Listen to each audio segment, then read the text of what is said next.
va aller scruter cette nature, et on va le faire avec Emmanuel Delannoy. Donc Emmanuel, bienvenue.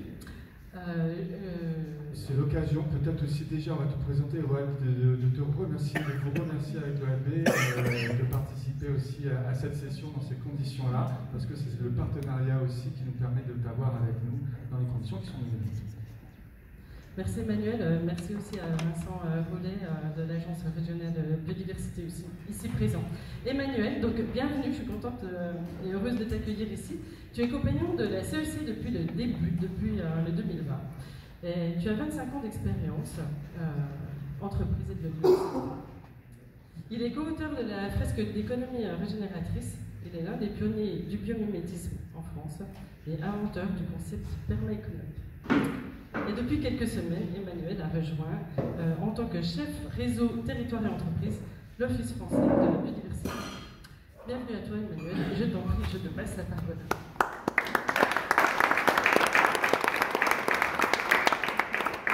Merci. Alors, comme tu l'as dit, Anne-France, je connais beaucoup mieux le sujet dont on va parler, la biodiversité et les relations entre entreprises et biodiversité, que l'OFB, où je suis encore un peu perdu dans la forêt d'acronymes. Je n'ai pas encore tout compris non plus, mais il y a quand même un point important, c'est qu'effectivement, je suis chef de projet réseau, territoire et entreprise, notamment la territorialisation d'un dispositif qui s'appelle Entreprises engagées pour la nature, dont on pourra parler après en aparté. Je n'en parlerai pas spécifiquement dans cette conférence-là. Juste pour dire que si on parle de territorialisation, ça suppose qu'il y a des relais locaux. Et je voulais quand même demander à Vincent Roulet, donc de l'ARB, l'Agence régionale Bourgogne-Franche-Comté, de se lever, comme ça vous avez discuté. Voilà, donc Vincent qui sera votre interlocuteur régional pour le suivi de ce métier-là. Et alors il y a eu beaucoup de citations, je n'avais pas prévu celle-là, je vais en rajouter une parce que je trouve qu'elle est très raccord avec celle dont je ai été présenté. Elle n'est pas de quelqu'un de célèbre, elle est d'Alain Renaudin, qui est l'inventeur en fait, du salon Biomimétisme, donc un acteur important du biomimétisme en France. Et un jour, il y a eu une fulgurance, il a sorti ça, j'ai trouvé ça génial. Il a dit, c'est pas nous qui allons sauver la nature, c'est la nature qui nous sauvera. Je pense que quand on a compris ça, on a tout de suite compris où étaient les solutions qu'on allait chercher. Alors, puisqu'on est dans la dimension sensible et dans les citations, on continue aussi. Alors, moi, j'ai décidé de ne pas choisir entre le cerveau droit et le cerveau gauche. Donc la partie, vous savez, rationnelle et la partie sensible. Je vais essayer de toucher un petit peu ces deux cordes. Je me mets là parce que j'ai l'impression que j'étais devant, pour vous, j'étais devant les slides. Donc, et voilà, on va essayer de toucher les deux cordes, hein, la corde sensible, la corde rationnelle, et de faire des zooms en permanence, des allers-retours entre différents niveaux, des niveaux plus sensibles, des niveaux plus poétiques, et des niveaux un peu moins sensibles, un peu moins poétiques, des chiffres, des choses plus factuelles aussi, parce qu'il y en a. J'aime beaucoup cette citation, alors pour ceux qui connaissent, elle est dans la pièce qui s'appelle La Tempête de William Shakespeare, qui est une des rares pièces humoristiques de Shakespeare. On peut lire et relire parce qu'il y a beaucoup de choses qui sont beaucoup d'actualité. Et cette citation-là, en fait, la citation exacte, c'est « Il y a plus de merveilles en ce monde, Prospero, que tes rêves ne pourront jamais en contenir ». Donc ça veut dire que cette réplique-là, elle s'adresse à un personnage dans la pièce qui s'appelle Prospero. Et tiens, on y reviendra peut-être à ce personnage-là. Et donc, ce que je vous propose, c'est d'évoquer entre nous, là, ce que nous devons à la biodiversité, et peut-être, puisque nous lui devons quelque chose, en termes de gratitude, de remerciement, qu'est-ce qu'on peut faire justement pour aider la nature à nous aider, et aider la nature à nous sauver, puisque c'est elle qui va nous sauver. Et peut-être alors, à titre de rappel, parce que je pense que tout ça, vous avez vu ça en session 1, quelques définitions de la biodiversité. Donc, je ne vais pas forcément lire mes slides d'ailleurs. Ça, c'est des slides que je ne présente pas. C'est un peu des slides OFB. C'est des rares slides qui ont un caractère un petit peu officiel d'ailleurs dans ce que je vous présentais là. Qu'est-ce que c'est que la biodiversité? Il y a plein de définitions possibles.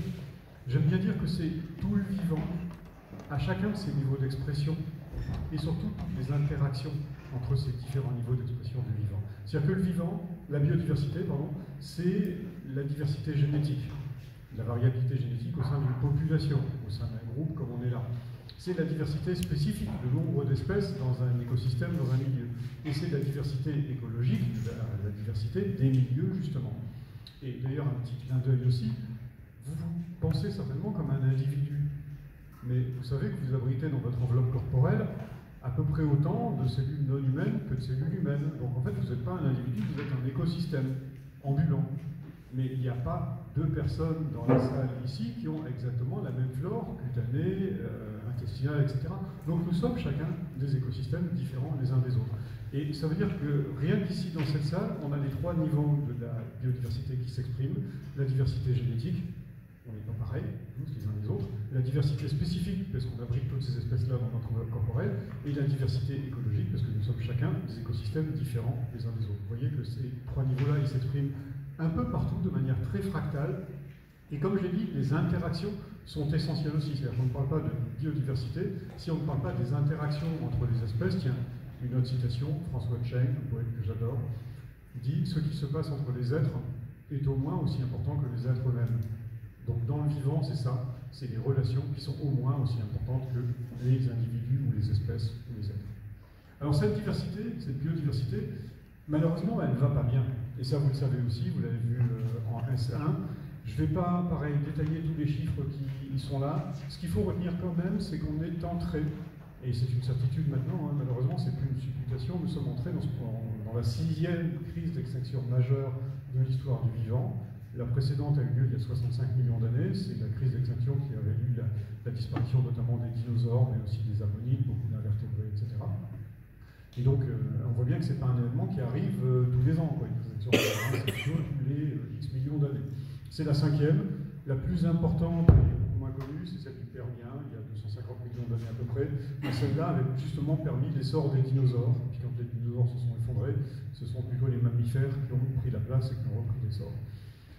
Quand on dit ça, en fait, ça veut dire quoi? Ça veut dire que le taux d'extinction actuel qu'on peut constater, normalement, on ne devrait pas voir dans une vie humaine des disparitions d'espèces. Or, on en voit, et tous les ans, on peut en constater des quantités, et il y a des espèces qui disparaissent avant même qu'on les découvre. On en est certain aussi, puisque leur habitat disparaît, les espèces qui les abritent disparaissent, et donc en cascade, il y a des tas d'espèces qui disparaissent. Pourquoi je vous dis ça? Oui, c'est que le taux d'extinction des espèces est en ordre de grandeur 100 fois à 1000 fois supérieur au taux d'extinction naturel. C'est-à-dire qu'il y a toujours des espèces qui disparaissent, mais sur un rythme qui est quand même très lent. Et là, nous sommes sur un rythme qui est extrêmement accéléré. Je reviendrai sur d'autres notions et d'autres concepts, mais ce qui est plus intéressant à comprendre, et finalement pour les acteurs économiques que vous êtes, c'est de comprendre pourquoi la biodiversité s'effondre. Alors il y a 65 millions d'années, c'était facile, c'est une météorite qui est arrivée, qui a percuté la Terre, qui a fait un énorme cratère et qui a provoqué une sorte d'hiver nucléaire de plusieurs décennies. Ça veut dire que pendant plusieurs dizaines d'années, il n'y a pas eu de photosynthèse, donc il n'y a pas eu grand-chose à manger, et donc les espèces se sont éteintes les unes après les autres, celles qui avaient supporté le choc. Ici, c'est un petit peu plus compliqué. La météorite, c'est nous, c'est l'espèce humaine, c'est nos activités. Et les vecteurs, finalement, c'est 5 causes d'extinction, 5 facteurs de pression sur la biodiversité. Alors, je ne vais pas forcément les citer dans l'ordre. Il y a un ordre, hein, mais le premier, c'est tout ce qui va concerner l'artificialisation, la destruction ou la fragmentation des habitats, des écosystèmes. Et ça peut être fragmentation simplement, c'est-à-dire que quand vous coupez une forêt en deux pour faire un axe routier ou ferroviaire ou peu importe, ou un canal, ben quelque part vous avez des populations qui ne peuvent plus se croiser, et donc vous avez un affaiblissement de la diversité génétique. Rien que ça, par exemple, ça joue un rôle important. La deuxième, ça va être effectivement, alors je crois qu'ici c'est les surprélèvements. Ben effectivement, quand on prélève des ressources à un rythme supérieur à leur taux de renouvellement, que ce soit du bois, que ce soit du poisson, que ce soit même les sols, ben ça veut dire qu'on est dans le cadre d'une activité qui est minière finalement. On exploite un stock sans permettre à ce stock de se renouveler. Donc on n'est plus dans l'exploitation des bénéfices du vivant, on est bien dans le fait de dégrader quelque part un capital écologique. La troisième qui est souvent citée, c'est le changement climatique. Évidemment, hein, le climat change tellement vite que les espèces et les écosystèmes n'ont pas le temps de s'adapter. Donc c'est un facteur de pression supplémentaire et qui vient aggraver tous les autres. On a ensuite les pollutions. Et là, les pollutions d'origine agricole, d'origine industrielle, la dispersion des éléments, l'effet cocktail, hein, parce que même si les doses sont infimes, les différents polluants vont se mélanger, se combiner dans les écosystèmes et donc attraper une sorte d'écotoxicité qui va être supérieure à celle qu'on va pouvoir constater. Et avec la combinaison du changement climatique, le rayonnement solaire, les UV, on va avoir des recombinaisons de ces éléments-là entre eux aussi, et donc des facteurs de toxicité qui sont nouveaux, qui sont émergents et qu'on ne connaît pas encore très bien. Et enfin, le dernier, c'est l'introduction des espèces exotiques envahissantes. Alors quand j'ai dit ça, souvent on essaye de faire une hiérarchie entre les causes. En fait, il faut savoir que c'est très contextualisé. Par exemple, sur les milieux d'eau douce, les invertébrés d'eau douce, les moules par exemple, etc., ou sur les insectes, le premier facteur, c'est bien la pollution. Sur les grands mammifères, c'est plutôt la destruction des habitats. Sur le bois, c'est plutôt les surprélèvements. C'est l'érosion des sols qui va être un facteur d'érosion aussi pour beaucoup d'espèces. Mais par contre, dans les milieux insulaires, si vous êtes à La Réunion par exemple, ou en Guadeloupe ou en Martinique, c'est plutôt l'introduction d'espèces envahissantes qui va être une préoccupation immédiate, alors que pour nous, ça peut rester encore une préoccupation secondaire. D'où l'intérêt vraiment de s'ancrer dans les contextes, de regarder ce qui se passe et d'ajouter un petit peu d'expertise écologique, parce que ce n'est pas forcément des choses qu'on peut intuiter. Donc il va falloir aller creuser un petit peu, aller chercher un peu d'informations. Ça tombe bien, l'OFB est là pour ça, les ARB sont là pour ça, il y a des observatoires régionaux de la biodiversité, où vous allez pouvoir comprendre effectivement ce qui se passe dans les écosystèmes dont vous dépendez, que vous connaissez. Alors, je rentre maintenant dans la relation entre entreprise et biodiversité. En fait, tout ce que je viens de vous dire, c'est pas qu'il faut l'oublier, mais il y a un changement de regard qui est important, notamment par rapport à l'époque où, vous savez, dans les années 70, pour ceux, enfin non, les personnes n'a connu ici parce que vous êtes tous très jeunes, cette époque-là, quand on a fait les premières lois de protection de la nature et de l'environnement, on était ce qu'on appelle des lois de protection un peu fin de tuyau. C'est-à-dire qu'en gros, on punissait ceux qui avaient un impact négatif. Et donc, on regardait surtout les impacts des activités sur les milieux, sur les écosystèmes.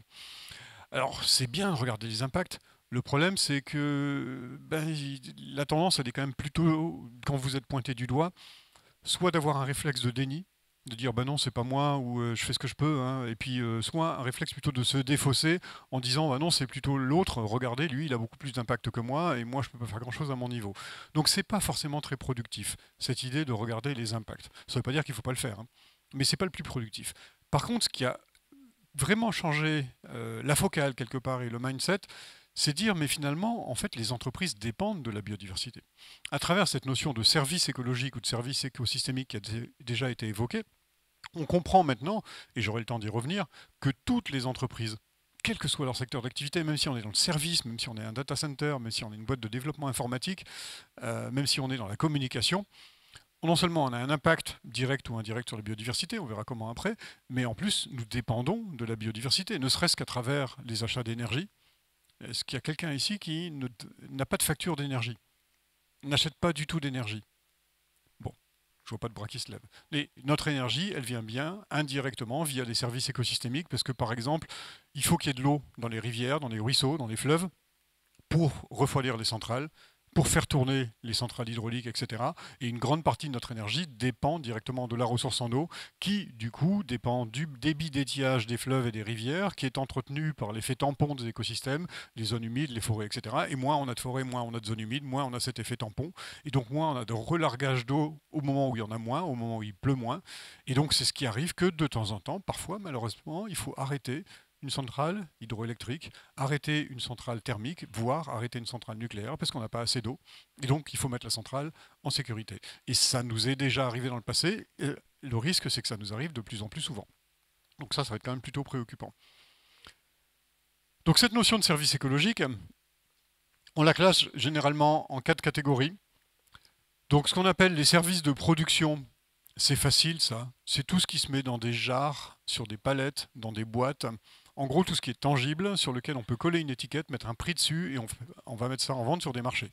Donc c'est le bois, mais c'est aussi les principes actifs, les ressources, les huiles essentielles, les molécules d'intérêt pharmaceutique, d'intérêt industriel, d'intérêt cosmétologique, etc. C'est évidemment l'eau, c'est évidemment toutes les ressources alimentaires. Tous ces biens tangibles-là, on peut les acheter et pourtant leur production vient bien d'un écosystème. Ce qui est moins tangible, moins visible aussi, mais peut-être au moins aussi essentiel, c'est toutes les ressources, les services dits de régulation, en gros les services intangibles rendus par les écosystèmes. Un premier auquel on pense, et Nils y faisait allusion tout à l'heure, c'est que oui, quand on va se promener dans la forêt là, il fait tout de suite plus frais. La régulation du climat local fait partie d'un service essentiel. Mais si les arbres rafraîchissent localement, ils vont aussi stocker du CO2. Les océans stockent énormément de CO2, donc il y a aussi une régulation du climat global. Il faut savoir que depuis des millions d'années, la composition chimique de l'atmosphère ou la composition chimique des océans n'a pas varié. Et bien là aussi, c'est l'ensemble de fonctionnalités écologiques qui confèrent en fait à l'air et à l'eau des océans cette stabilité dans la composition chimique, cette stabilité dont nous dépendons. Mais il y a aussi des choses comme la prévention des maladies, les maladies du bétail, les maladies humaines. Le taux de zoonose en ce moment, vous savez, la crise du Covid nous a raconté cette histoire de transmission de maladies animales à l'espèce humaine. C'est un truc qui était exceptionnel jusqu'en 1945. Et ben, depuis 1945, le taux de zoonose a été multiplié, tenez-vous bien, par un facteur 50 000. Et ce facteur 50 000, il est lié à quoi? Il est lié à nos pratiques agricoles, il est lié à notre manière dont nous interagissons avec le vivant. Donc on voit bien qu'il y a une explosion. Les grands spécialistes de l'épidémiologie nous disent qu'il faut s'attendre à une crise comme la pandémie Covid une fois tous les 10 ans, statistiquement. Donc c'est très rassurant aussi.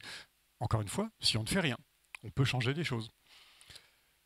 Un autre exemple tout bête auquel on ne pense pas toujours, mais c'est la lutte contre l'érosion. Quand vous avez un couvert végétal, les sédiments sont fixés. Les nutriments restent fixés dans le sol. Quand vous avez des fortes précipitations, ces sédiments, au lieu d'aller dans les rivières, puis les fleuves, puis les océans, où ils vont créer des zones sombres et embêter tout le monde finalement, les ostréiculteurs, les pêcheurs, etc. C'est pas très favorable. Il vaut mieux que ces sédiments restent aux endroits où on en a besoin, sur les pentes des collines, etc. Mais aussi l'érosion éolienne. Et moi j'ai un exemple qui est très parlant et auquel on ne pense pas toujours. C'est un centre de tri postal. Dans la vallée du Rhône, on a fait une analyse impact-dépendance, comme ça, il y a une dizaine d'années, et on s'est rendu compte que les taux de panne des machines, il y avait une saisonnalité, et qui était bien précise, ça venait juste après les récoltes, au début de l'été, au moment où les terres sont à nu, et là, quand le Mistral se lève, il y a des envols de poussière, et ces poussières pénètrent absolument partout, et viennent gripper les machines de tri automatique du courrier, qui sont très sensibles à l'empoussièrement. Ah, qu'est-ce qu'on fait? La Poste, elle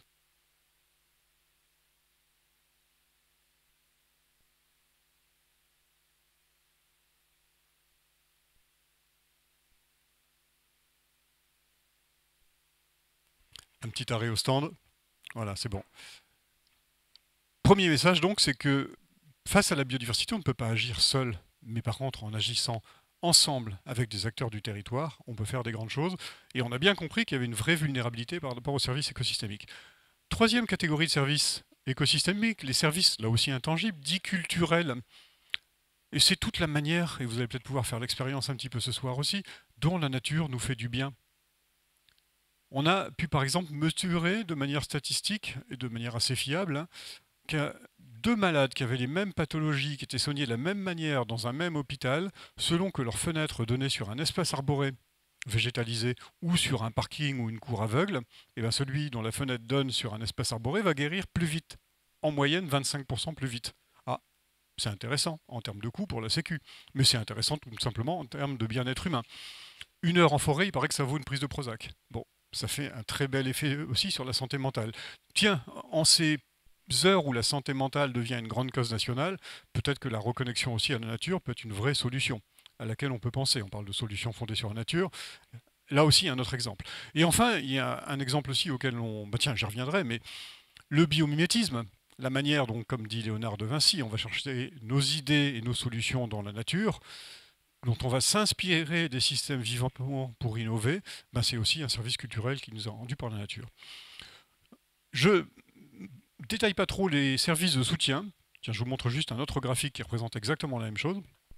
Les services de soutien, c'est finalement les services rendus à la nature par la nature. Donc c'est en gros la photosynthèse, la production primaire de matière organique, c'est en gros la formation des sols sur des cycles longs, des cycles de plusieurs milliers d'années, c'est les grands cycles du carbone, de l'azote, du phosphore et de l'ensemble des nutriments.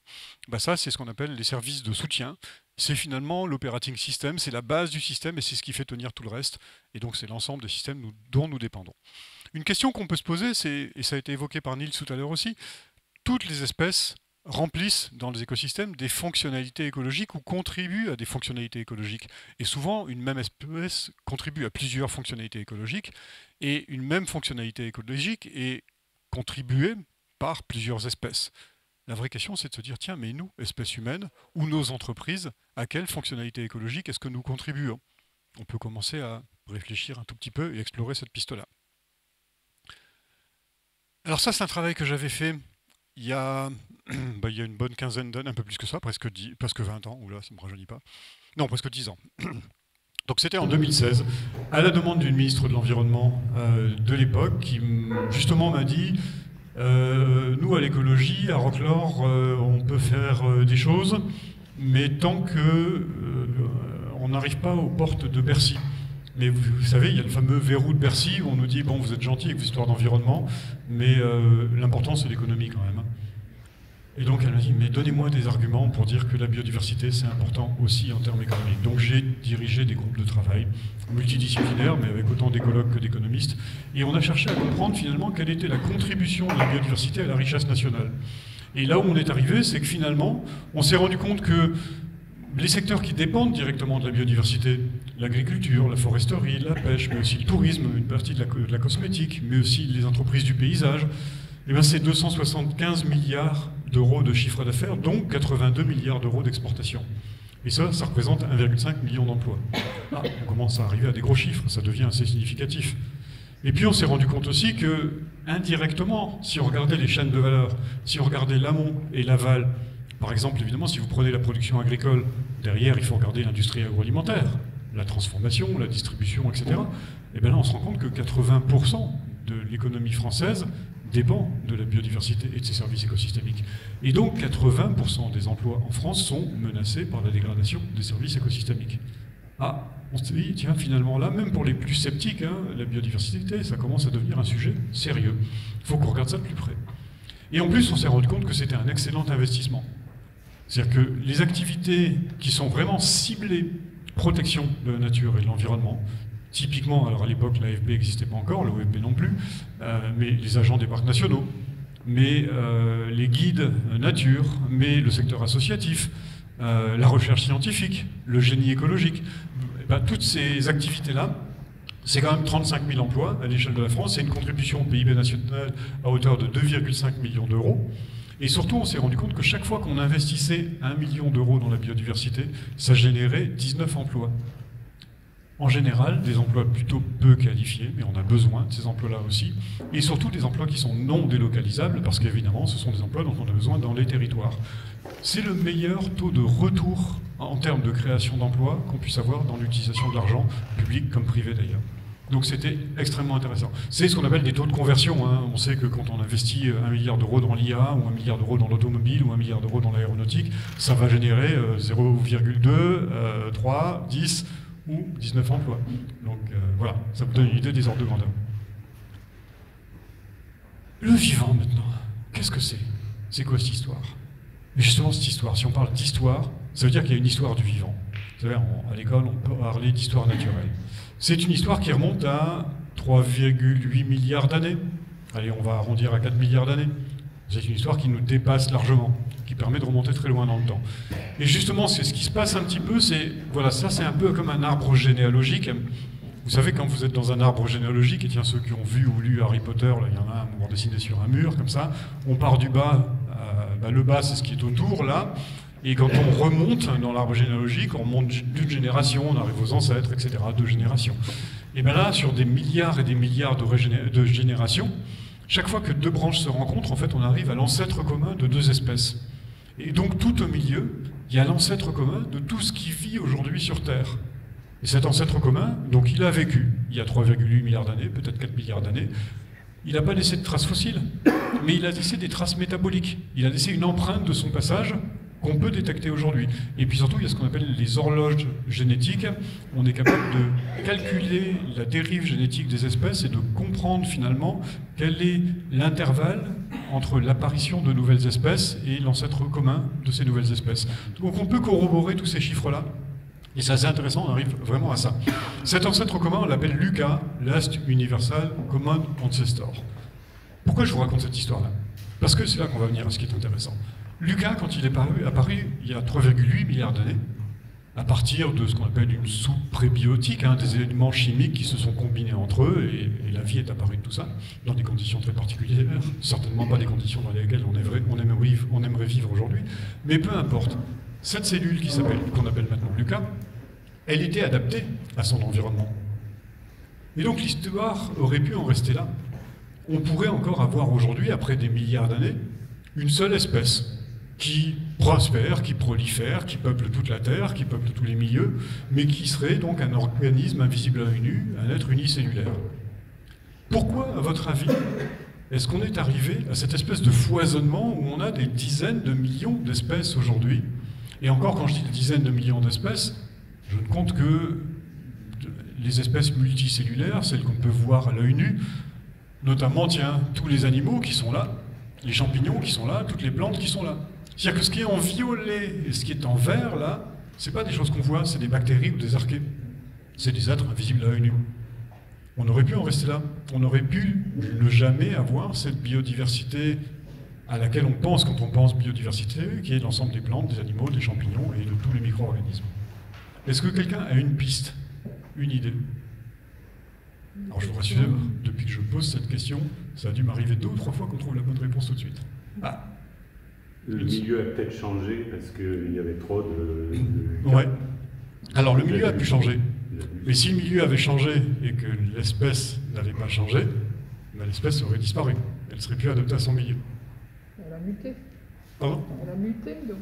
Alors il y a les mutations, effectivement. Ouais. Et alors ces mutations, c'est intéressant, c'est que ce qu'il faut retenir, c'est que ces mutations sont le fait d'une erreur. Imaginez un petit peu que la reproduction, les réapplications de l'ADN, finalement, c'est un petit peu comme si vous aviez un photocopieur comme ça, qui fait des images à 1 million de pixels. Et chaque fois que vous prenez une image, vous appuyez sur le bouton, il y a une erreur sur un pixel. Vous reprenez la même image, enfin, la copie, vous la remettez sur l'écran, sur la vitre, vous appuyez sur le bouton, vous faites ça 1 million de fois. À la fin, l'image que vous avez à la fin n'est plus du tout celle que vous aviez au départ. Il y a des erreurs aléatoires qui se produisent, et ça a été bien documenté ça par les scientifiques, dans le mécanisme de réplication de l'ADN, et c'est vrai aussi pour l'ARN, des sortes de réparations en fait, qui sont faites quand il y a des erreurs, et ces réparations induisent de la variabilité. Donc la variabilité est la conséquence de l'erreur, et c'est la variabilité qui permet les mutations. Et c'est grâce à ces mutations que derrière, on a effectivement la sélection naturelle qui peut jouer, puisqu'il y a de la variation qui apparaît. Il se trouve que parmi ces variants, il y en a certains qui sont plus adaptés à certaines conditions et d'autres moins, et donc il va y avoir de l'adaptation. Donc ça, c'est la première chose, et c'est vrai. Et c'est intéressant parce que dans ce monde très rationnel qu'est le nôtre, où on aime bien que les choses soient bien parfaites, bien alignées, bien carrées, l'erreur, on va plutôt faire la chasse à l'erreur. Or, là, on voit bien que l'erreur est la source de l'adaptabilité et du foisonnement créatif du vivant. Et la deuxième raison, allez, vous ne voyez pas, qui est très liée aussi à notre monde moderne, c'est l'énergie. C'est qu'il y a un principe de base dans l'évolution, c'est qu'il faut utiliser le moins d'énergie possible pour arriver à ses fins. Parce que si vous êtes tous en compétition pour la même ressource au même moment, on va s'épuiser 2 fois plus pour arriver au même résultat. Et donc, il y a ce qu'on appelle des spécialisations de niche. C'est ce qui fait, par exemple, simplement, pensez à un grand-duc ou à un aigle. Vous avez 2 oiseaux qui se ressemblent un petit peu quand même, morphologiquement, qui vont habiter à peu près les mêmes territoires, qui vont chasser à peu près les mêmes types de proies, mais il y en a un qui s'est spécialisé le jour et l'autre spécialisé sur la nuit. Donc ils vont occuper 2 niches écologiques, pourtant au même endroit. Dans un endroit comme les Calanques, pas très loin de là où j'habite, à Aubagne, là où il y a le plus de biodiversité, c'est sur les tombants verticaux des falaises. Parce que tous les 10 mètres, vous avez des gradients de pression, de température et de luminosité qui sont différents, donc des cortèges écologiques qui vont être complètement différents tous les 10 mètres. Et c'est pareil quand il y a du relief à terre aussi, vous allez avoir des gradients de température qui vont varier et des micro-niches d'habitat. Toutes ces niches vont être occupées et donc ça va créer de la variation. Les espèces vont se spécialiser et en gros aller, ce qu'on appelle la théorie de l'océan bleu aussi, aller là où il y a le moins de compétition possible parce qu'on cherche à éviter la compétition. Mais si on veut aller plus loin aussi, ben, il y a la coopération. Et la coopération permet d'économiser de l'énergie. On coopère ensemble, pour chasser par exemple. On sait qu'il y a certaines espèces qui chassent ensemble. Le fait qu'on ait domestiqué le chien, c'est sans doute parce qu'on a commencé à coopérer avec le loup il y a très très très longtemps, bien avant la domestication du loup. Et les hommes et les loups chassaient ensemble les mêmes proies, mais coopéraient déjà depuis des dizaines de milliers d'années. Mais pensez au lichen. Le lichen aujourd'hui, c'est une espèce qui est tellement bien imbriquée, c'est une algue et un champignon. Ils sont tellement liés étroitement aujourd'hui qu'on n'est plus capable, en les disséquant, de dire où commence l'algue, où finit le champignon. Mais un lichen peut pousser à un endroit où ni une algue, ni un champignon ne peut pousser. Et donc on voit bien la force de la coopération dans les stratégies d'adaptation du vivant. Jean-Marie Pelt avait cette formule que je trouve magnifique. Il disait, dans l'évolution, C'est la compétition qui trie. C'est vrai, la compétition joue un rôle important pour sélectionner les solutions les plus viables, les plus fortes finalement, les plus adaptées. Mais c'est la coopération qui crée. Et donc la coopération crée des nouvelles solutions qui derrière vont être triées au tamis de l'évolution. Donc voilà les deux messages que j'aime retenir de ce grand diagramme qu'on appelle, pour mémoire, un arbre phylogénique. Tout ça, ça donne le foisonnement actuel du vivant, dont on va peut-être pouvoir, si on a la chance de sortir tout à l'heure, un premier aperçu. Mais notre monde actuel, il ressemble plutôt à ça. Petit clin d'œil cinéphilique, il y en aura d'autres. On n'est pas tous John Malkovich, mais quand même, il y a de grandes chances que les gens qu'on fréquente au quotidien appartiennent au même monde, au même cercle d'éducation, à la même culture que nous. Et on voit bien que tout dans notre système est fait pour faire un petit peu la chasse à la diversité. On voit bien par exemple que, avec la révolution industrielle, la performance d'une activité économique, elle est liée à sa capacité à produire en volume au plus faible coût unitaire possible. Donc on cherche à faire des économies d'échelle. Imaginez que devant vous, vous n'avez pas John Malkovich, mais vous avez un champ en été, un champ de maïs ou un champ de blé. Ben vous avez zéro diversité spécifique, vous avez la même espèce partout, mais vous avez aussi zéro diversité génétique, parce qu'en fait, ce sont des clones du même individu qu'on aura planté en très grande quantité sur des très grandes surfaces. Pourquoi on fait ça? Parce qu'on est dans un mode de production industriel, là aussi, et qu'on va moissonner de manière automatique à la moissonneuse-batteuse, et donc on s'arrange pour que toutes les tiges fassent entre 90 et 1,20 m de haut, et donc on va régler la barre de coupe une fois pour toutes à la même hauteur. Regardez une prairie naturelle en comparaison, vous avez des épis à toutes les hauteurs, des tiges de toutes les hauteurs, et donc il faudrait faire plusieurs passages pour que ça marche. Donc c'est vachement pratique la standardisation. Le problème c'est que la standardisation fait la chasse à la diversité. Et quand on s'appelle, je ne vais pas donner de nom, mais ici, un grand géant, que ce soit de la culture, que ce soit du smartphone, de l'informatique, etc., vous avez plutôt intérêt à faire des campagnes marketing bien lourdes, bien insistantes pour vendre le même produit à tout le monde, quel que soit l'endroit sur la planète, quel que soit le consommateur sur la planète, plutôt que d'essayer de vous adapter au goût et aux coutumes locales. Ce sera beaucoup plus rentable, la première stratégie. Et donc finalement, on est dans un modèle économique qui intrinsèquement fait la chasse à la diversité, à toutes les diversités. Et c'est pas un hasard si les diversités culturelles ou linguistiques s'effondrent aussi. Et c'est pas qu'une histoire de biodiversité. Donc l'effondrement de la biodiversité, elle est un peu une conséquence immédiate, directe, de la manière dont nous avons pensé et organisé notre économie. Et ça donne des choses comme ça, j'ai donné des chiffres tout à l'heure aussi. Allez, je ne vais pas tout commenter non plus, mais rapidement quand même. Si vous faites l'exercice de penser de mettre tous les mammifères qui habitent cette terre, et donc je n'ai pas dit les mammifères terrestres, je compte les baleines, les dauphins, les orques, etc., les cachalots, les gros quand même, vous les mettez tous sur une balance. Et bien vous verrez que 36% du poids total des mammifères, c'est une seule espèce, c'est l'espèce humaine. Que 60% du poids total des mammifères sur Terre, ce sont les animaux d'élevage. Les vaches, les cochons, quelques chevaux, quelques ânes, quelques chèvres, etc. Mais il ne reste donc plus que 4% de biomasse totale de mammifères sauvages. Donc on voit bien qu'on n'y est pas là dans le partage des ressources, dans le partage de l'accès à la photosynthèse, au sol, etc., entre nous et ce qu'on a pris l'habitude d'appeler les vivants. Ben oui, les vivants, c'est aussi des mammifères sauvages qui ne vivent pas comme nous. Et un autre chiffre aussi, puisqu'on parlait de services écologiques juste avant, le poids total du couvert végétal sur Terre est maintenant dépassé par le poids total de toutes les infrastructures en béton, en bitume, construites par les humains. Alors évidemment, ça rend peut-être des services, mais ça ne rend pas des services écologiques. Ça va être beaucoup moins performant pour lutter contre l'érosion des sols, pour lutter contre le changement climatique, pour réguler le climat local, pour faire l'effet barrière contre la propagation de maladies, etc. Donc on voit bien qu'il y a peut-être quelques pistes d'action là qu'on commence à détecter aussi. Tiens, au passage aussi, je ne le détaille pas, mais le poids total de tous les animaux sur Terre, y compris les insectes, y compris les vers de terre, etc., c'est 4 gigatonnes. Le poids total de tout le plastique qu'on produit depuis qu'on a commencé à produire du plastique, il y a un peu plus de 75 ans maintenant, c'est 8 gigatonnes. Or, le plastique qu'on a produit en 1945, il est encore là aujourd'hui. Il est juste fragmenté et dispersé, mais il est toujours là. Alors, on a parlé des aspects un peu génériques des services rendus par les écosystèmes. Moi, j'aime bien dire que finalement, la biodiversité, c'est un levier de création de valeur qui est formidable pour les entreprises, mais il faut savoir le saisir. Il faut savoir bien le comprendre finalement. La première chose, c'est qu'effectivement, le niveau le plus évident, on l'a vu à travers les services écologiques, la nature, c'est un fournisseur de biens et de services. Et c'est même un fournisseur stratégique, hein, parce que si ce fournisseur fait défaut, il y a de grandes chances qu'il y ait des ruptures de chaîne d'approvisionnement, etc. Mais en plus, c'est un fournisseur qui est formidable, il n'envoie jamais de facture. Ça, c'est quand même assez rare par les temps qui courent. Mais c'est aussi un moyen, finalement, de se dire, finalement, la biodiversité, c'est un bien commun, c'est une chose commune, et c'est une chose qui est territoriale, qui est ancrée, qui est incarnée. Donc on n'agit pas seul sur la biodiversité, donc on agit avec ses parties prenantes. On agit avec ses parties prenantes locales, avec les acteurs du territoire, donc on va pouvoir s'ancrer mieux dans ces territoires.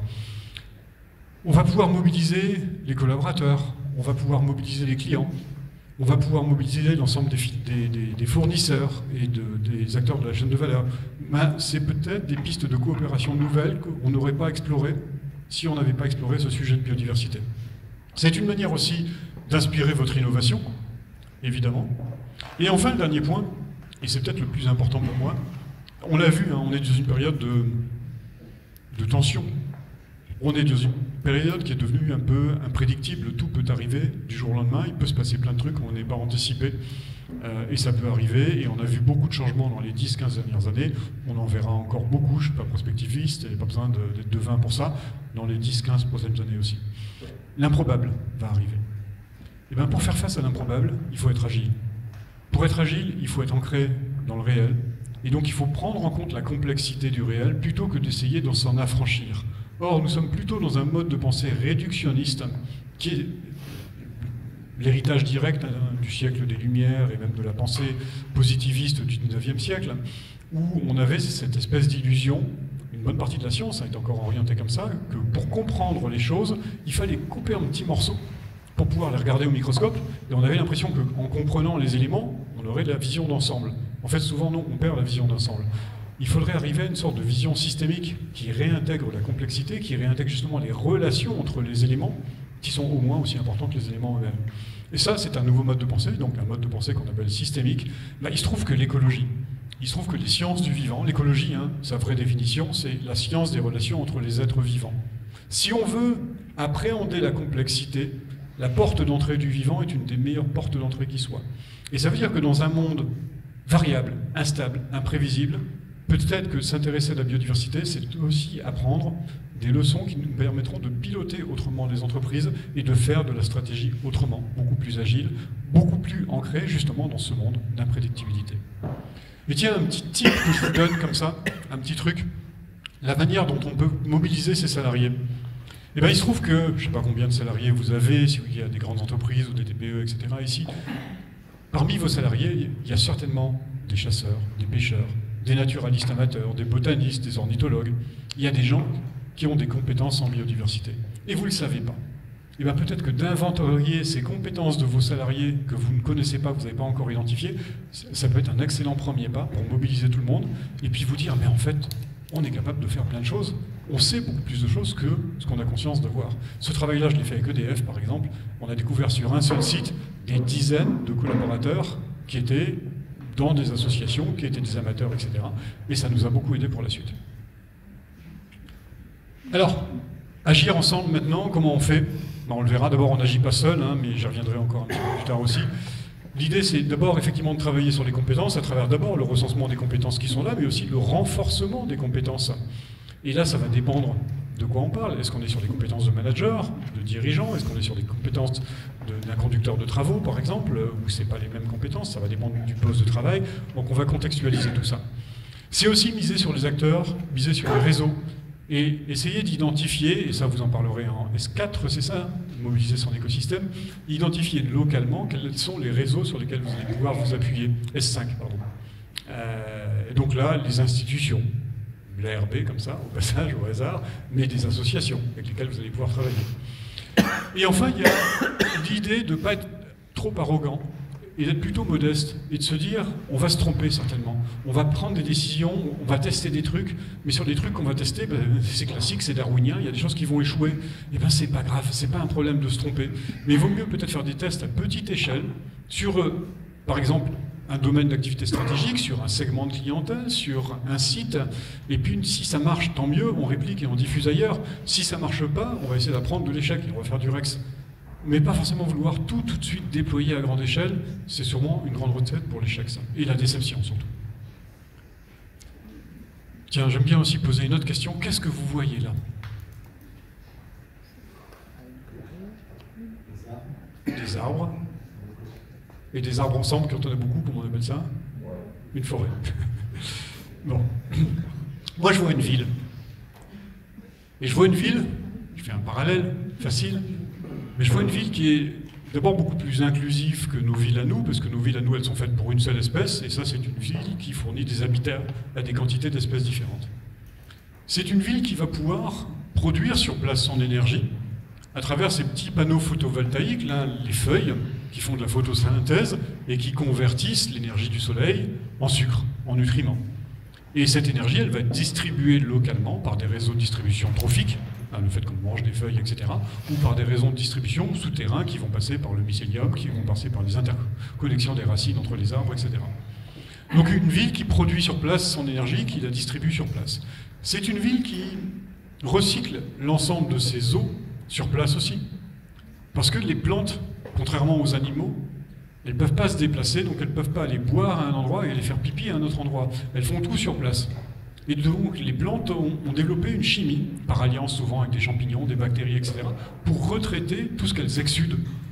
Donc tous leurs déchets sont retraités sur place. Et donc l'eau est recyclée sur place. La qualité de l'eau du sous-sol dans une forêt, elle est constante. Elle ne va pas accumuler des déchets, elle va être recyclée en permanence. Et c'est une eau que les arbres vont être capables de chercher dans le sous-sol profond pour la faire remonter. Les arbres, on le sait, évapotranspirent, donc vont eux-mêmes créer la pluie dont ils ont besoin. Et donc une forêt va contribuer énormément au cycle de l'eau. C'est un peu comme une ville qui fabriquerait la pluie dont elle a besoin et qui retraiterait l'ensemble de ses eaux sur place aussi. C'est une ville, on l'a vu, on le voit maintenant, qui produit tous ces matériaux à partir de ces déchets sur place, donc qui applique à 100% l'économie circulaire. Et enfin, c'est une ville qui est hyper connectée. C'est une ville où il y a des signaux qui circulent en permanence, des signaux chimiques à travers des phéromones, et les espèces communiquent entre individus de la même espèce, mais entre individus d'une espèce à une autre espèce, par exemple. Et ça marche très bien. On sait par exemple que quand il y a un incendie, les arbres sont capables de se prévenir les uns les autres pour que les arbres qui sont sous le vent puissent dégazer et être beaucoup moins inflammables que ceux qui ont brûlé en amont. Ah, c'est quand même assez formidable de ça aussi. Donc il se passe plein de choses en fait dans cette ville. Pourquoi nos villes ne font pas tout ça? Mince quand même, on s'appelle Homo sapiens, on a des tas de trésors technologiques à notre disposition et on n'a juste pas pensé à ça. On ne fait pas ça parce que c'est pas mis dans le cahier des charges. Cette démarche-là, c'est la démarche du biomimétisme, c'est de se dire nous sommes confrontés à des tas de problèmes. En fait, les solutions à tous les problèmes auxquels nous sommes confrontés existent déjà dans les écosystèmes. Il faut juste se poser la question de se dire, tiens, est-ce que le problème auquel je suis confronté là, il n'y a pas déjà une espèce qui y a pensé? Et cette histoire d'évolution sur 3,8 milliards d'années aussi amène quelque chose, alors qu'on appelle les principes inspirés du vivant. Quelque part des règles de politesse, des règles de savoir-vivre. Vous êtes jamais posé la question pourquoi toutes les espèces qui vivent sur Terre après des milliards d'années continuent à coexister? Ça veut dire qu'il y a une sorte de diplomatie, de politesse interespèce qui fait qu'il n'y a pas une espèce qui a pris toute la place, qui a pris le pas sur toutes les autres, qui a détruit les conditions d'habitabilité pour les autres. Enfin, pas une, à part une seule peut-être, la nôtre. Alors, si, il y a eu un épisode où c'est déjà arrivé il y a 2 milliards d'années, quand la photosynthèse est apparue, les premières plantes, enfin les premières bactéries photosynthétiques, en fait c'était pas des plantes, ont capté beaucoup de CO2 et ont rejeté beaucoup d'oxygène. Et du coup, il n'y avait plus assez de CO2 dans l'atmosphère pour faire l'effet de serre. Et donc les températures mondiales ont chuté. La Terre est devenue une véritable boule de glace. Et donc toutes les espèces ont failli disparaître. Heureusement, la glace flotte, et la glace est un excellent isolant. Donc il y avait de l'eau libre sous la glace, et dans cette eau libre qu'il y avait sous la glace, les espèces ont pu survivre jusqu'à ce que les conditions se régulent à nouveau. Il ne faudrait pas refaire l'expérience aujourd'hui, parce qu'on risquerait d'être, nous, emportés par la vague. Alors ces principes inspirés du vivant, c'est quoi? C'est justement des règles de savoir-vivre. Et justement, il y a des choses comme l'interdépendance. Tous ces arbres-là dépendent des champignons, par exemple, pour vivre, mais les champignons dépendent des arbres aussi. Et des insectes dépendent des arbres, et les oiseaux dépendent des arbres aussi pour leur habitat et pour leur nourriture. Et on voit que tout ça forme des réseaux extrêmement denses. Des réseaux qui sont en équilibre dynamique. Certains arbres vont grandir, d'autres vont tomber, ils ne vont pas rendre les mêmes services écosystémiques, d'ailleurs quand ils sont jeunes, quand ils sont vieux ou quand ils sont gisants au sol, il y a ces équilibres qui se passent en permanence. Tout ça est décentralisé. Il n'y a pas un tableau de bord une unité de contrôle centrale dans une forêt. Non, chaque espèce fait ce qu'elle a à faire, mais dans une dynamique globale qui va s'équilibrer. Et donc la réponse aux crises, elle va venir aussi d'une réponse décentralisée. Et c'est un système qui marche extrêmement bien.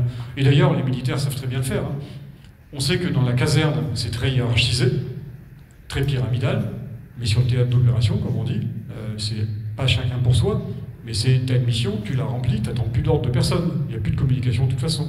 Donc c'est des autonomies à degré variable en fait. Et la décentralisation est très importante quand c'est nécessaire. La diversité, évidemment, on sait maintenant, on a pu mesurer que plus il y avait de diversité génétique et spécifique dans un écosystème, quel qu'il soit, plus cet écosystème était à la fois productif, en termes de capacité photosynthétique, de production de biomasse, etc., et plus cet écosystème était résilient et capable d'absorber les chocs. C'est vrai aussi de nos organisations, et on s'est rendu compte que dans les entreprises, il y a quelques exemples comme ça. Il y a un exemple qui est très parlant, c'est dans les salles de marché, par exemple. On s'est rendu compte au moment de la crise des subprimes que dans les salles de marché où les profils des traders étaient les plus variés, et notamment il y avait de la variation de genre, souvent c'est un profil homme, jeune, 35, 45 ans, les mêmes écoles, etc. S'il y a de la diversité de genre, on a beaucoup moins ces phénomènes de mimétisme entre traders, et donc d'emballement, parce qu'on fait tous la même chose, et puis d'effondrement. Et donc les cycles étaient beaucoup plus régulés, beaucoup plus lissés finalement. Donc la diversité marche partout en fait. Alors la sous-optimalité, c'est l'idée là aussi de se dire que c'est pas forcément la solution la plus performante à l'instant T, qui sera la plus performante à l'instant T plus 1.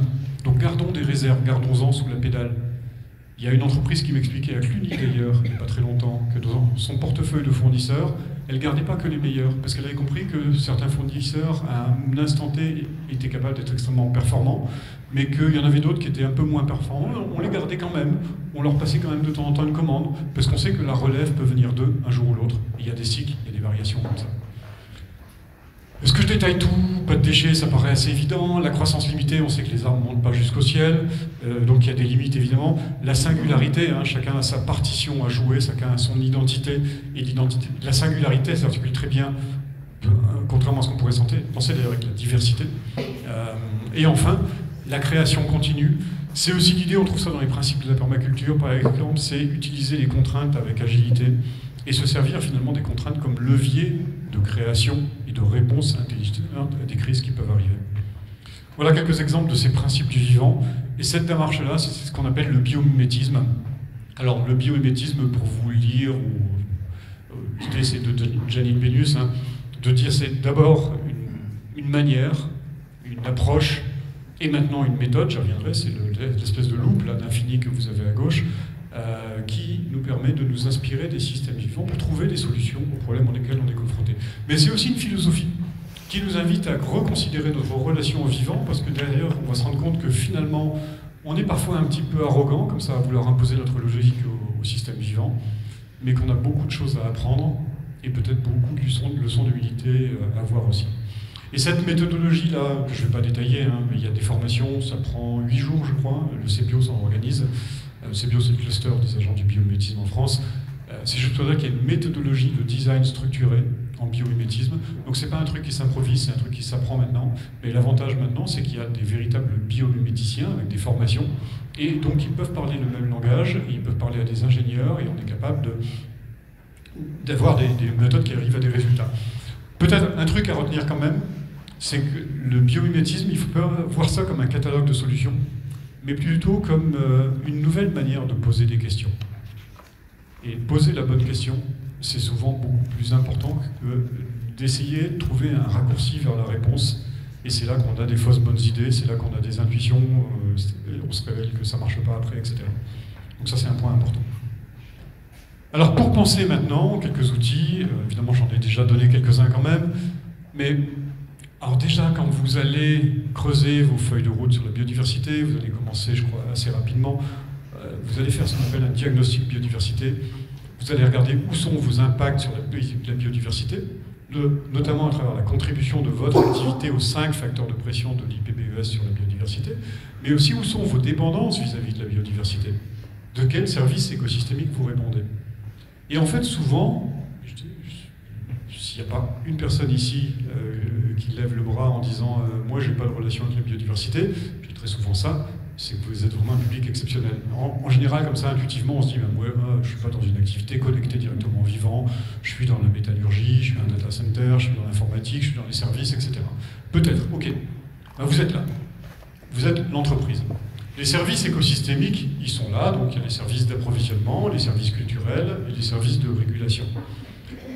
Et puis autour de vous, vous avez vos fournisseurs, vous avez vos clients, vous avez vos salariés, vous avez les ONG, vous avez les territoires avec lesquels vous interagissez, vous avez la sphère publique, les universités, l'État, les institutions de santé, etc. Là, on se rend compte que tout cet écosystème institutionnel ou humain avec lequel vous interagissez et dont vous dépendez, lui, probablement, dépend de ces services écosystémiques. Votre fournisseur d'énergie, il dépend du cycle de l'eau, il dépend de la manière dont l'eau va pouvoir être stockée dans les écosystèmes. Votre hôpital, il dépend de la manière où votre médecin, il dépend de la manière dont on va aller pouvoir trouver des principes actifs dans les écosystèmes. L'école, elle dépend de la manière peut-être dont le climat local va être régulé, le climat local va être régulé aussi, dont la manière dont les élèves vont pouvoir être en bonne santé parce qu'ils vont pouvoir bien manger, etc.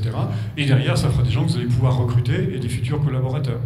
Et donc, il y a à chaque fois comme ça des petits bouts, on pourrait très bien mettre ça sur une table, hein, vous savez, un grand cadenas, vous donnez de la pâte à fixe et des bouts de ficelle, et vous partez de là, et vous dites, ben oui, je suis en relation avec tel acteur, etc. Et en fait, cet acteur-là dépend de tel et tel service écosystémique, et donc en cascade, moi j'en dépends aussi. Et ben, c'est un travail qu'on peut faire assez facilement, ça. Voilà un premier outil, tout simplement, pour comprendre, via vos parties prenantes, par cercle concentrique, où sont vos relations de dépendance avec la biodiversité. Et maintenant, si je regarde les impacts et les dépendances, vous pouvez aussi vous concentrer sur vos sites et vos processus internes, mais vous pouvez aussi vous dire, tiens, mais en amont de ma chaîne de valeur, mes fournisseurs, de quoi ils dépendent? Qu'est-ce qui se passe vis-à-vis de la biodiversité? Où sont leurs impacts?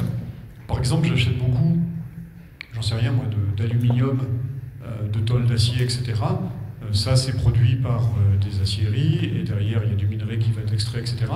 Je remonte la chaîne de valeur, il y a toujours à un moment donné un écosystème qui va être impacté. Et donc en remontant la chaîne de valeur, vous allez pouvoir identifier aussi quels sont les acteurs avec lesquels vous allez pouvoir agir. Des fournisseurs, évidemment, mais aussi des ONG, mais aussi la sphère scientifique, mais aussi les autorités locales, à l'endroit où a lieu cette extraction, etc. Et c'est vrai aussi pour l'aval, évidemment, parce qu'il y a des secteurs d'activité où c'est plutôt sur la phase d'installation ou la phase d'utilisation du produit que les impacts majeurs vont avoir lieu. Et là, vous avez peut-être intérêt à travailler avec vos distributeurs, vos installateurs, vos monteurs, les sous-traitants ou les clients finaux, parce que c'est là que va avoir lieu l'impact.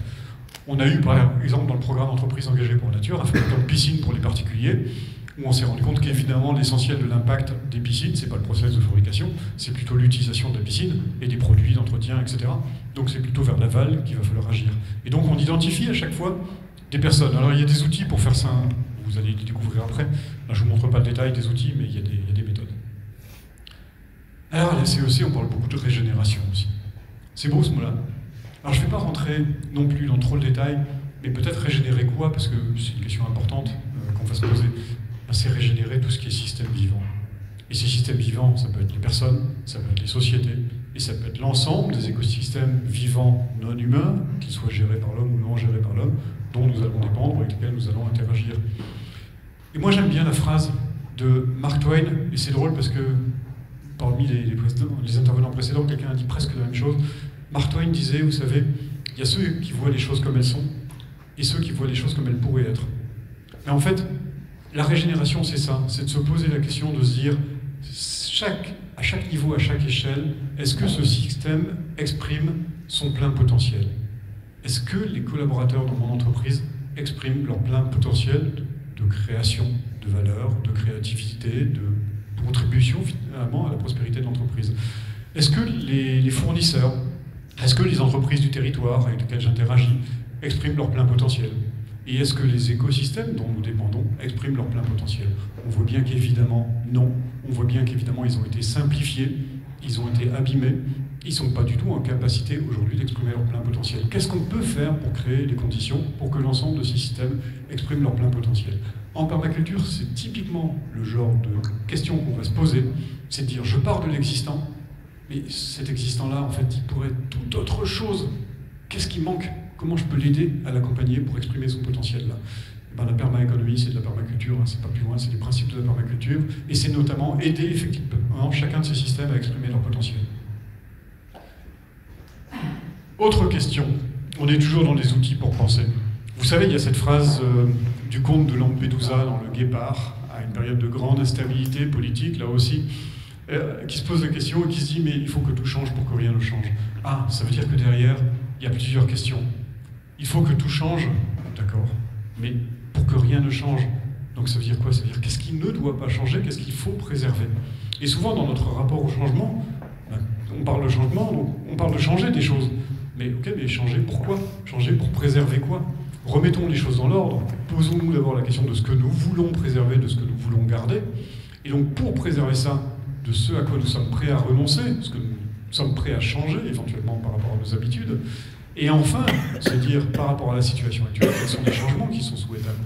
Et vous voyez que souvent, on se pose la question, en commençant par la troisième question, et ce qui fait que souvent, on bute sur un mur, parce que ça devient très difficile d'embarquer les acteurs, on tombe sur des choses qui ne nous semblent pas faisables, etc., alors que si on hiérarchise et qu'on structure, on arrive à des choses qui vont être beaucoup plus rationnelles et logiques dans la manière dont on pourra prendre des décisions. Et donc tout ça, c'est un voyage qui commence maintenant. Un voyage qui va parfois être long, qui va parfois être simple, il y aura parfois des obstacles à franchir, et donc il vaut mieux voyager léger. Et pour voyager léger, il faut peut-être alléger un tout petit peu ses bagages, et ces bagages notamment, c'est ce qui est lourd. Ben, si vous avez vu le faucon maltais, ce qui est lourd, c'est pas l'or, c'est pas la statuette en faucon, etc. Ce qui est lourd, c'est les rêves humains, c'est les inconscients, c'est ce qu'on projette en fait dans les choses, c'est les schémas mentaux. La difficulté qu'on a à changer, vous savez, Jean-Pierre Dupuis a dit, mais comment se fait-il que nous savons et pourtant nous ne changeons pas? Il ne suffit pas de savoir pour changer. Il faut renoncer à un certain nombre de systèmes de croyances qui font que nous sommes ancrés dans des systèmes, dans des structures qui, elles, ne peuvent pas changer. Et tant que nous ne remettons pas en cause fondamentalement ces croyances-là, eh bien forcément, on ne bougera pas. On sera en permanence en dissonance cognitive, et donc c'est des bons vieux non. C'est les vieux réflexes qui vont venir. Et notamment une des croyances qui est liée à la modernité, à l'émergence de la société moderne, que nous a proposé Descartes dans le discours de la méthode, c'est dire qu'il faudrait que nous nous rendions comme maîtres et possesseurs de la nature, parce que la nature est incontrôlable, la nature est imprévisible, donc la nature est dangereuse, donc il faut contrôler la nature. Ça fait un siècle et demi qu'on est en train d'essayer de contrôler la nature, et évidemment c'est voué à l'échec, on n'y arrive pas. Ah, peut-être qu'il faudrait renoncer à ça, là aussi. Et se dire, c'est pas la bonne solution, c'est pas la bonne approche. Peut-être que la bonne approche, c'est de faire comme le surfeur. Est-ce que le surfeur, il est maître et possesseur de la vague? Est-ce que le surfeur, il contrôle la vague? Est-ce que le surfeur, il est capable de dire à la vague, va par là, ou plutôt va par là? Ralentis un petit peu, s'il te plaît, accélère. Non, le surfeur ne sait pas faire ça. Par contre, ce que le surfeur contrôle, c'est sa posture. Et donc son équilibre sur sa planche, la manière dont il va répartir son poids sur la planche. Sa posture, c'est important, posture. Ben, la métaphore est évidente. La métaphore, c'est que la nature, ou plutôt l'évolution du vivant, c'est la vague, que l'espèce humaine n'a jamais contrôlée et ne contrôlera jamais. On peut être balayé par la vague, surtout si on se raidit d'ailleurs sur la posture, on va faire comme le surfeur, hein, s'il se raidit sur sa planche, il est sûr de tomber. Le surfeur, c'est nous, c'est les sociétés humaines. Et la planche, c'est ce avec quoi les sociétés humaines interagissent avec la nature. Et là, c'est la technosphère, et là, c'est l'économie. Et nous avons, pour l'instant, dans le schéma de pensée qui est le nôtre, inventé des techniques de contrôle et de domination de la nature. Et nous avons cherché à développer ces techniques-là. Nous avons inventé une économie qui est une économie, ça a été dit tout à l'heure, extractiviste, dégénérative, qui va détruire, dans l'illusion de créer de la valeur. Effectivement, ça crée momentanément de la valeur, mais à très long terme, ça dégrade ce stock, et donc ça dégrade la capacité de nos systèmes économiques à produire de la valeur. Comment on peut faire? La seule chose qu'on puisse changer là-dedans, c'est notre posture sur la planche. C'est la manière dont on va inventer un nouveau rapport par la technologie, par l'économie, au vivant. Et donc on ne va pas chercher à contrôler le vivant, on va chercher à interagir pour tirer parti de la puissance du vivant, de même que le surfeur tire parti de la puissance de la vague sans la contrôler. Et là on peut arriver à quelque chose de réellement soutenable sur du long terme. Et ça nous amène à réfléchir à 3 dimensions finalement.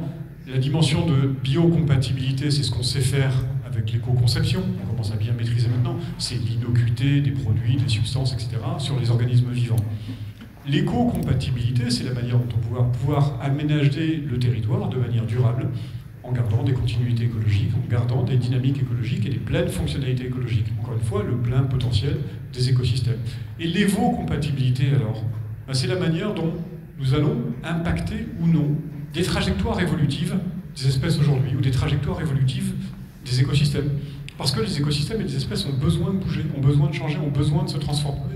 Et à mesure que notre pression, et notamment la pression du changement climatique, s'accroît, le besoin de ces écosystèmes de s'adapter va s'accroître aussi.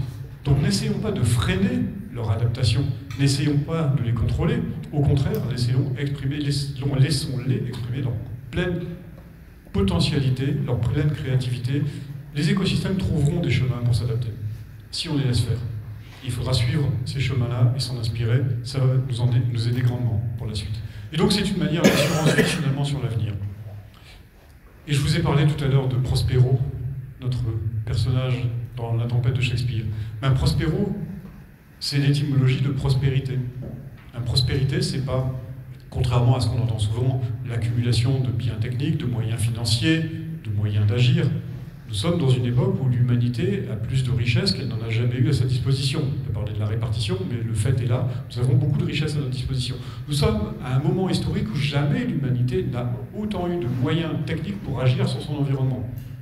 Et croyez-moi, les chasseurs-cueilleurs ou les éleveurs du néolithique ou même au Moyen-Âge, on pouvait rêver de ça aujourd'hui. La question, c'est l'usage qu'on fait de cette puissance-là. Eh bien, l'usage qu'on fait de cette puissance-là, il ne nous permet pas, il ne nous aide pas à nous projeter. On est dans une société qui a des moyens à sa disposition et qui pourtant est une société qui est plantée là et qui a peur de l'avenir. C'est une société qui a perdu confiance en elle-même, qui a perdu confiance en sa capacité de se projeter dans l'avenir. Et donc, nous avons perdu aussi confiance les uns entre les autres. On voit bien qu'il y a une perte de confiance dans la science, il y a une perte de confiance dans les institutions, il y a une perte de confiance entre différents niveaux des classes sociales, etc. Il y a des conflits sociaux de plus en plus, il y a des tensions géopolitiques. On a du mal à agir ensemble pour se projeter dans l'avenir. Ben c'est ça la prospérité. Pro, en avant, spéro, bondir. La prospérité, la vraie prospérité, c'est la capacité d'un individu, d'un groupe ou d'une société dans son ensemble à se projeter dans l'avenir. Nous avons tout en main pour être une société prospère, et pourtant nous ne le sommes pas, parce que sans doute nous avons perdu confiance en nous. Et c'est peut-être cette espèce d'arrogance qui est que... Oula, je suis trop loin, pardon, je reviens en arrière. Voilà, que nous avons cherché à nous raidir sur la planche, nous avons cherché à contrôler la vague, et aujourd'hui ça nous revient comme un boomerang dans la figure. Et donc peut-être qu'un peu plus d'humilité et surtout beaucoup plus de coopération va nous aider.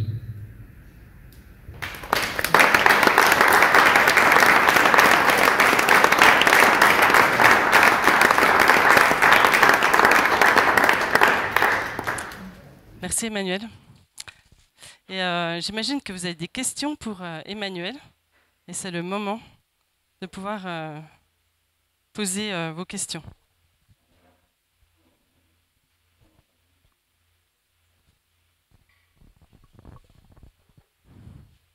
Qui veut commencer ?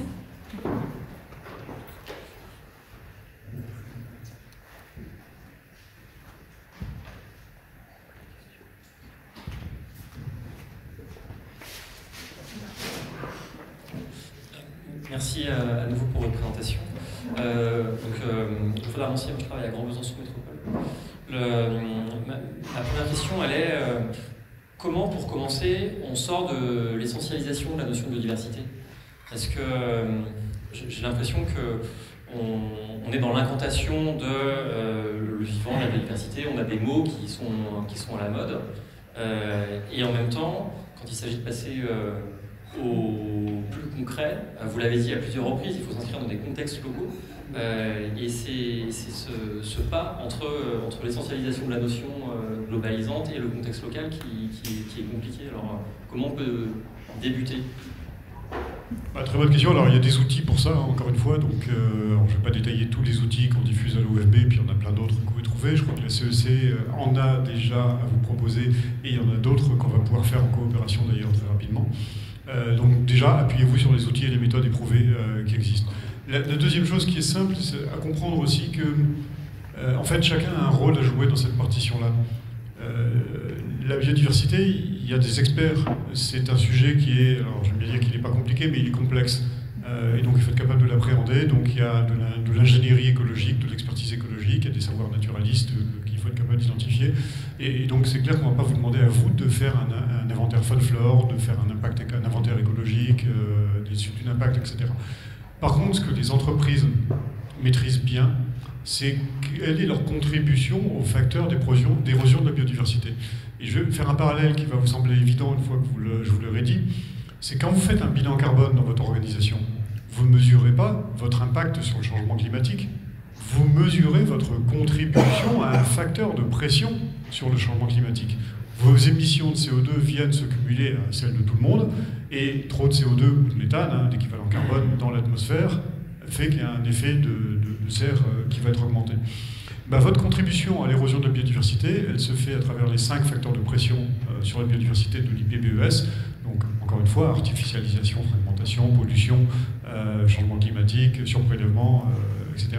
Et ça, vous l'avez dans des systèmes de management environnemental, voire de systèmes de management de la qualité, parce que vous savez ce que vous achetez, vous tracez, vous connaissez vos process, vous avez une sorte de métabolisme industriel, finalement, vous savez ce qui rentre dans vos process et ce qui sort de vos process, les produits, mais aussi les coproduits, mais aussi les émissions non souhaitées, les effluents, gazeux, liquides, etc.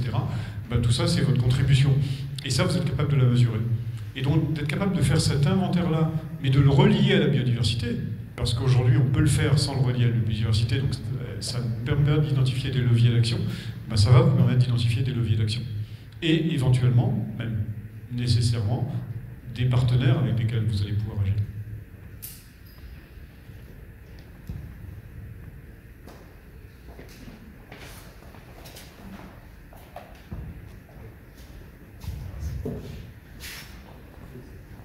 Bonsoir et merci pour cette présentation plus qu'inspirante, qui motive à l'action. Du coup, ma question porte sur comment créer les conditions de la coopération de manière efficace, efficiente, pour l'ensemble des parties prenantes. Alors, je pense que vous êtes au bon endroit, d'abord, pour que ça se passe. A priori, ça fait partie des livrables des cohortes de la CEC. La deuxième chose, c'est qu'il faut être conscient que, comme tout, il y a une courbe d'apprentissage et un investissement. C'est-à-dire que coopérer, ça ne vient pas comme ça tout seul, en claquant des doigts.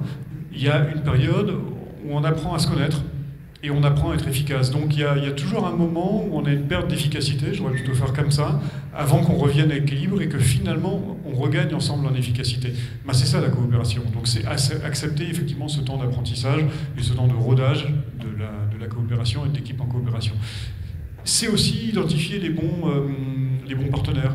Et c'est pas grave, là aussi vous avez le droit de vous planter et vous avez le droit de vous dire non, finalement il vaut mieux qu'on arrête, ça marche pas.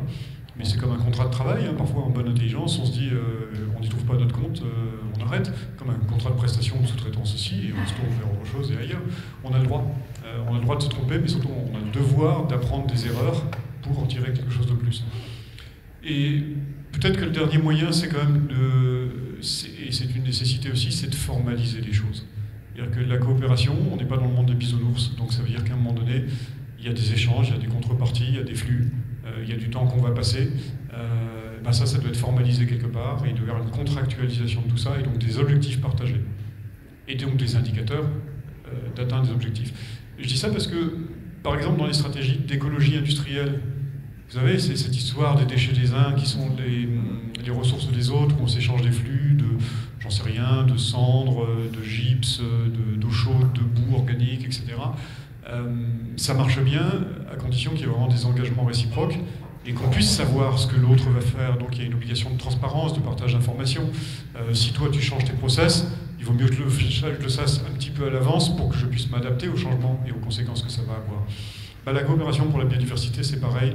On va agir ensemble pour des objectifs qui vont être communs. On est bien d'accord que c'est un bien commun, c'est un fournisseur partagé, c'est un service commun qu'on va mutualiser. Et donc on doit pouvoir en tirer des bénéfices qui vont être identifiés conjointement aussi. Et donc ça doit être formalisé sur des contrats d'objectifs ou des contrats de coopération.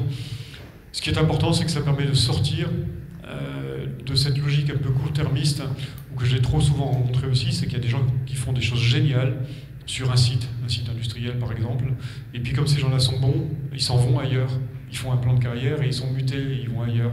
Et ce qui se faisait part avec la personne qui avait pris l'initiative. Quand on est dans des dispositifs contractuels, ça permet d'ancrer les choses dans le temps et donc de les stabiliser. Et ça, c'est très important. Peut-être un petit apport par rapport à ça. Vendredi, on a rajouté une journée par rapport au curriculum standard de la CEC pour traiter ce sujet de la coopération, qui me semble central. Donc normalement, les sessions 3 de la CEC, on fera 1 jour et demi, on a rajouté une journée pour parler de coopération. On aura notamment une conférence échange sur le sujet de la maturité coopérative, comment on monte en maturité sur ce sujet de coopération. Voilà. On pourra aller creuser un petit peu ce que tu dis.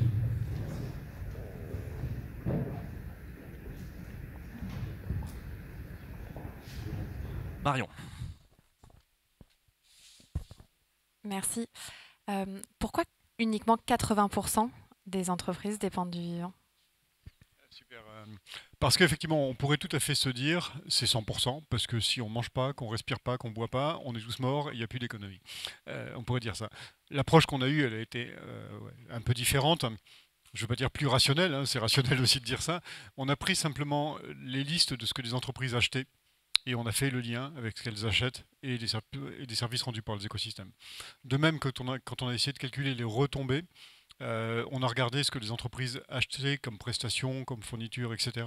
Et on s'est dit, ça c'est de l'argent qu'elles distribuent à des fournisseurs ou qu'elles va verser en salaire, ça revient dans l'économie locale, et donc on a des facteurs multiplicatifs qui permettent d'arriver aux chiffres que j'ai donnés là.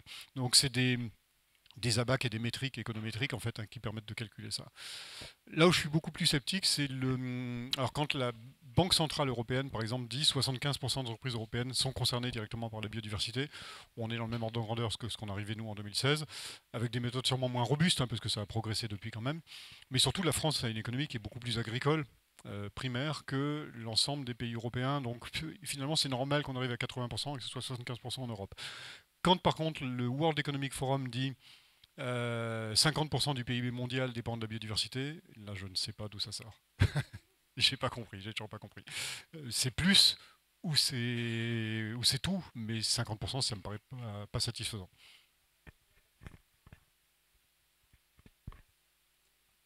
Absolument.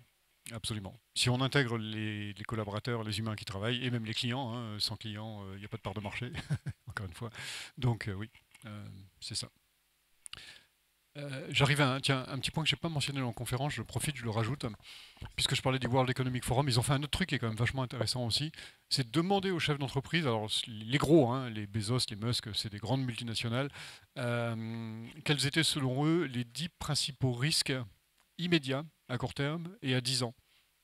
Immédiat, c'est essentiellement des risques géopolitiques, d'instabilité sociale, politique locale, etc. À 10 ans, c'est changement climatique et biodiversité. On se dit c'est quand même intéressant. Le problème, c'est qu'on le met sur un agenda lointain, alors qu'il faudrait comprendre que si c'est à 10 ans, c'est aujourd'hui qu'il faut agir. Sylvain Duchesnelet, j'aime beaucoup ta photo du surfeur. Tu as un peu d'avance sur nous. C'est quoi tes 3 trucs pour avoir un assouplissement ou un réassouplissement rapide? Ou une sorte de booster d'assouplissement? Alors, quand j'ai commencé à conceptualiser tout ça, je ne connaissais pas le triple horizon. Je trouve que c'est quand même un super outil pour commencer à faire des étirements, des assouplissements là. Le premier quand même, encore une fois, c'est de renoncer à cette quête de maîtrise qui est illusoire. Mais donc ça, c'est à la fois très politique, très culturel et anthropologique, mais c'est aussi de se dire, tiens, mais comment, dans notre manière de faire de la stratégie d'entreprise, nous sommes capables d'intégrer l'imprévisible, la variabilité, le truc qu'on n'est pas capable d'anticiper, mais qui de toute façon va arriver. Et là, alors je vais reprendre un thème et un mot qu'on entend beaucoup, c'est la robustesse qui est promue par Olivier Hamon. C'est pareil, quand j'ai commencé à travailler sur tout ça, il n'y avait pas encore cette expression de robustesse, mais il y a déjà cette idée-là quand même. C'est de se dire, peut-être que je suis un tout petit peu suboptimal, un tout petit peu moins performant aujourd'hui, mais en gros, est-ce que je suis comme un guépard qui fait faire des pointes à 100 km/h, mais je vais m'essouffler très vite, ou est-ce que je suis beaucoup plus robuste, adaptable et capable de courir plus longtemps? L'économie, c'est une course de fond. Hein.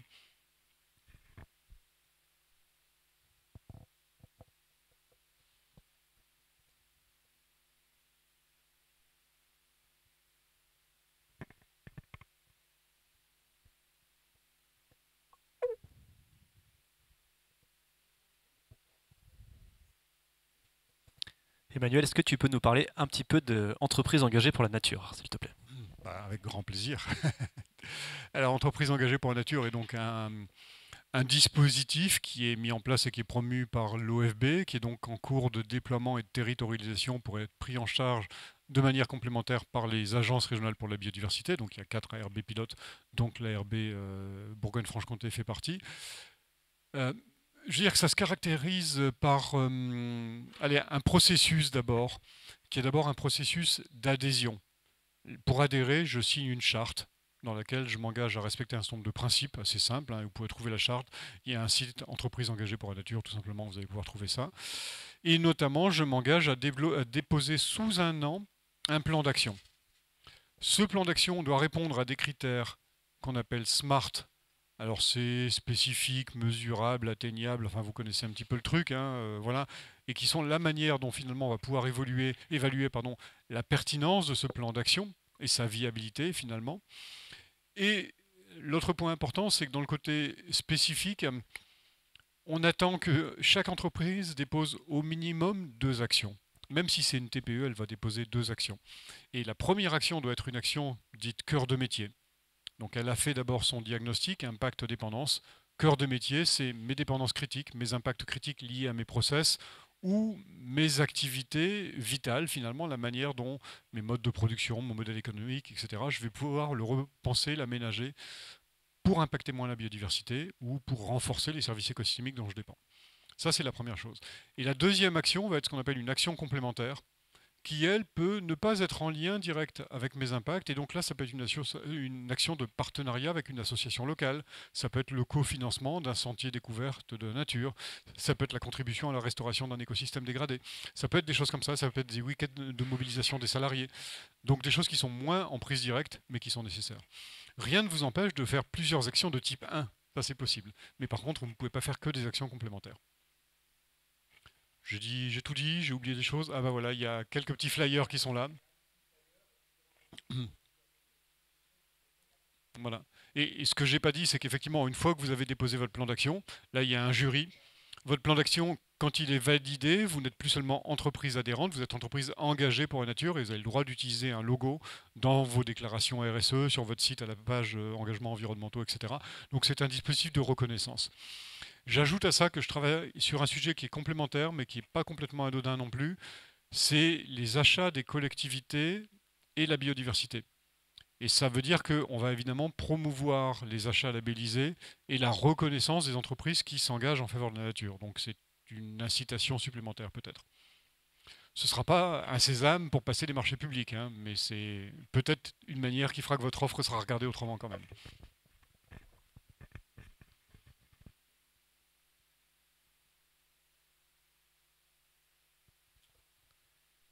J'ai encore une question, Emmanuel.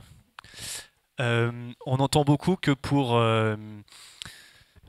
mener des changements, il faut être capable de mesurer ce qu'on change. Et qu'en termes de biodiversité, c'est évidemment, ça peut être complexe pour plein de raisons, parce que c'est très adapté localement, etc. Et il y a un sujet qui revient assez souvent quand on s'adresse à cette question de l'entreprise et la biodiversité, c'est la financiarisation de la nature, mettre un prix sur les services écosystémiques, pour pouvoir être capable de piloter ça, ou en tout cas de faire un avant-après, en quelque sorte. Qu'est-ce que tu penses de ça? Alors c'est une approche qui a plein de limites méthodologiques, de capacité à convertir en unités monétaires des choses qui ne sont pas forcément monétisables. Et je pourrais faire des parallèles avec la santé, par exemple. C'est pas du tout évident, il y a plein d'angles morts, plein de limites. Donc on sait que de toute façon, dans le meilleur des cas, on arrivera à un chiffre et que ce chiffre représente toujours une somme planchée, c'est-à-dire que c'est au moins ça, mais que c'est probablement beaucoup plus. Simplement, nos méthodes ne permettent pas d'évaluer l'ensemble des impacts. La deuxième chose, c'est que, oui, ok, il y a des gens qui vont toujours raisonner que comme ça, mais je pense que c'est pas comme ça que raisonnent la plupart des gens, et que c'est plus une manière d'apporter un éclairage complémentaire, plus que de dire c'est comme ça qu'on va emporter la décision. Et 2 illustrations comme ça. Dans les années 80, 90 et même début des années 2000, quand on avait un grand projet d'infrastructure, on a des analyses coûts-bénéfices et on regarde ce que ça va apporter au territoire et ce que ça va coûter dans l'ensemble, ce projet-là. Et il y avait une ligne biodiversité. Simplement, cette ligne biodiversité, elle restait toujours à 0. Et un jour, un ami, économiste à l'époque, Jacques Weber, a dit « Mais pourquoi vous mettez 0 là ?» Ils ont dit ben, « Parce qu'on ne sait pas mesurer. » Ah, donc il a dit « Mais pourquoi vous ne mettez pas infini ?» Quelle est la valeur de la vie? Est-ce que c'est 0 ou est-ce que c'est infini? Donc quand on ne sait pas, eh ben, des fois il vaut mieux pas mettre de valeur et regarder avec autre chose qu'une valeur strictement monétaire. Et la deuxième histoire, c'est l'illustration de ce qu'on appelle les monts Catskills, qui est le bassin versant qui alimente la ville de New York. On était sur un écosystème fortement anthropisé, artificialisé, dégradé, et qui ne retenait plus l'eau, plus les sédiments, qui était très chargé en pollution. Et donc la question s'était posée de dire, est-ce qu'on construit une centrale de traitement des eaux en amont pour épurer l'eau avant d'alimenter les robinets de New York, ou est-ce qu'on faisait de la restauration écologique et qu'on restaurait l'écosystème du bassin versant? Et l'histoire qui a couru pendant très longtemps, c'est que les économistes avaient fait des calculs et que ça coûtait beaucoup moins cher en chantier, en investissement, de restaurer les écosystèmes, et beaucoup moins cher en exploitation après, puisque les écosystèmes s'auto-entretiennent une fois qu'on les a régénérés, donc il n'y avait pas de coût d'exploitation. C'était gagnant-gagnant d'un point de vue économique. Sauf qu'en fait, c'est pas comme ça que l'histoire s'est passée. L'histoire s'est passée, c'est que les New-Yorkais ont dit, mais nous, les monts Catskills, c'est là où on veut passer notre week-end, c'est là où on va se ressourcer, se reposer, respirer de l'air pur. On veut restaurer les monts Catskills. On s'est posé la question de la justification économique après cette volonté de la population. Et donc c'est venu en appui en plus. Et c'est ça qui est intéressant, c'est qu'en fait, l'économiste, il ne faut pas lui demander plus que ce qu'il est capable de faire. L'économiste, il fait des analyses coûts-bénéfices et il met des chiffres, des euros ou des dollars, dans des colonnes. Mais il y a des tas de choses qu'on ne sait pas mesurer et c'est intéressant que toutes les parties prenantes puissent s'exprimer, y compris sur des choses qui ne se mesurent pas.